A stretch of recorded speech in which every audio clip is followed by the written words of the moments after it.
This is another installment of the SNL podcast. I'm your host, just some guy named Jay. And basically, what I'm going to do is I'm going to review the October 6th episode of Saturday Night Live with host Daniel Craig and musical guest Muse. I'm just going to run through it right quick. Uh, the cold opening, they did the debate, which was expected. I like the different angles, they hit this skit from. Also good to see Chris Parnell back.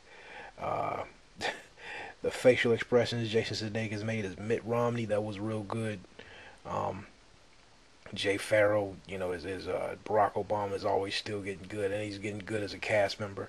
Um, it was really enjoyable. I mean, it was predictable, but I still liked it. Um, the Daniel Craig, the monologue that he did, talking about all the people he's killed and the various James Bond and the different other movies he's been in.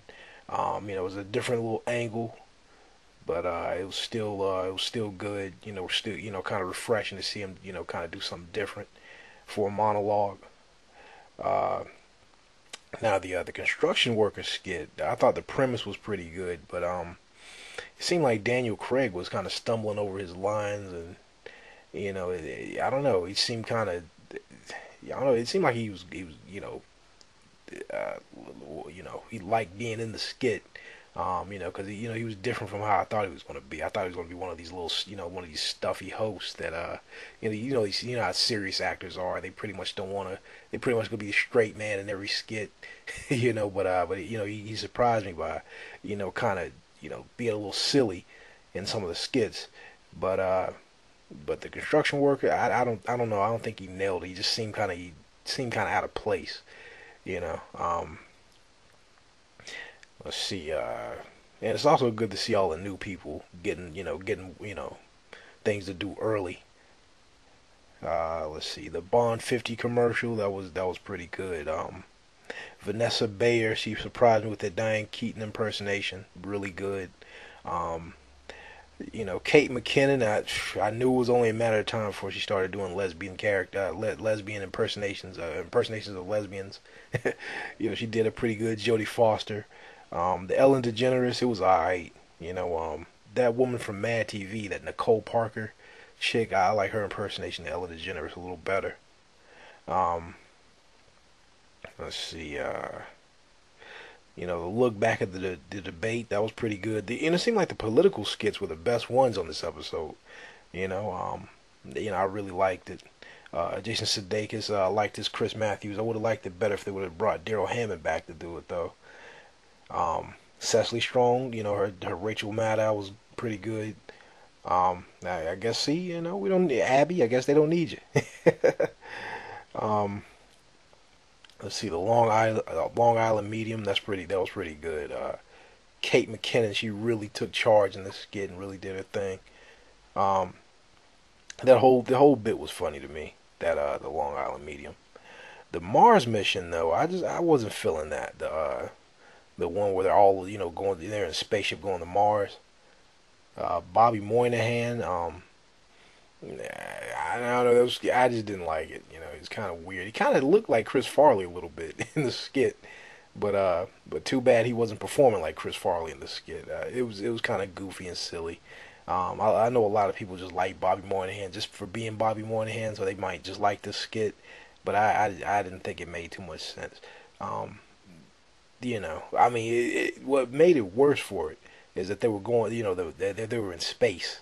Now, if they were on like a plane or something like that, or something where it kind of seemed like, I mean, what I'm saying it would, I don't know, I guess it would have been funny if they were on a Greyhound bus somewhere. He was talking to one of the people in the seat next to him or something.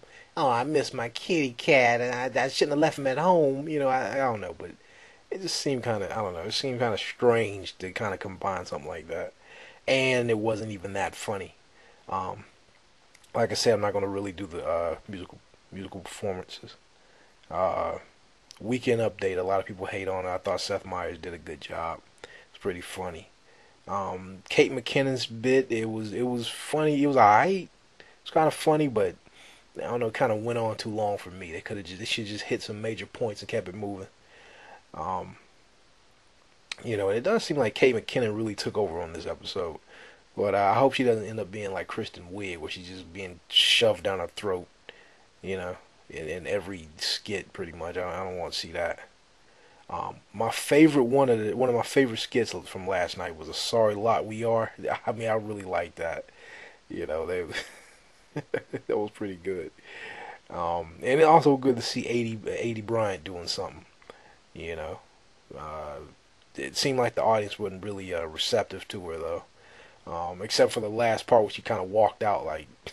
That was funny, like like she had all that energy, and then she just kind of she just dropped it and just walked out like that, like abruptly. Just that was kind of funny how she acted that. Um, I don't know, but it seemed like they were afraid to laugh at that though, at Aidy's part. Um, but yeah, sorry, lot we are. I like that. I would like to see that again next time they have a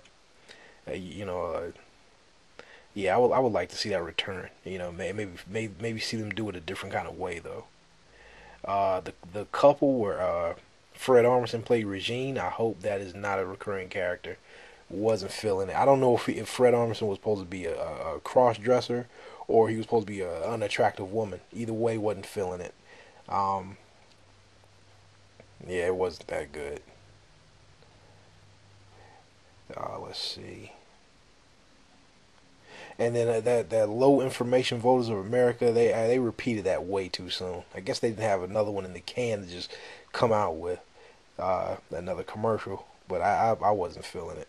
Overall, I'd like to say about this episode is that Daniel Craig, uh, he seemed like he was glad to be there. He kind of surprised me a little bit because I thought he was going to be just a straight man in every skit. How kind of serious actors are when they host.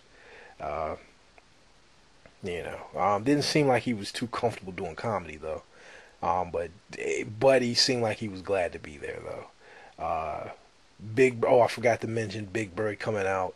I knew they were going to I knew they were going to mention that since that's been all over the news. What Mitt Romney said during the debate. I'm gonna cut the funding to PBS and all the stuff like that. And I like Big Bird, blah blah blah. So that was kind of expected. Chris Parnell. Um, yeah, I would like for him to host one day. I gotta miss him, but I don't think his market value is that big though for him to. I don't think he would really pull it. I think people if he hosted Saturday Night Live, they'd be like, "Who is that? Hey, and he's still on the show. Who is that guy?" I remember. I think he was on the show before. I forgot. I think he's one of those guys with people who are like casual viewers of SNL.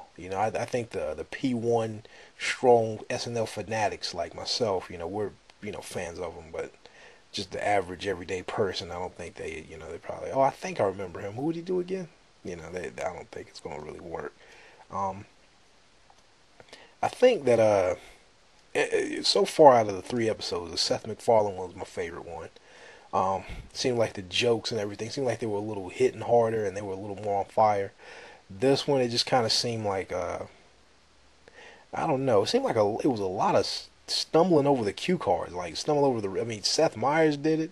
The host did it a lot. Uh, yeah, I mean, everybody kind of like I don't know, like they were kind of not like they couldn't read the night or something. I don't know what was up. Um, was Taran Killam in anything? I don't know if that would have saved anything, but yeah, the new people. They did a good job this episode. Getting more lines to do. It seems like Kate McKinnon's done more in her 8 or 9 episodes than Abby Elliott did in her whole 4 seasons. But I don't need to keep bringing that up though. But that's pretty much all I wanted to say. Looking forward to Christina Applegate hosting, and that's it. You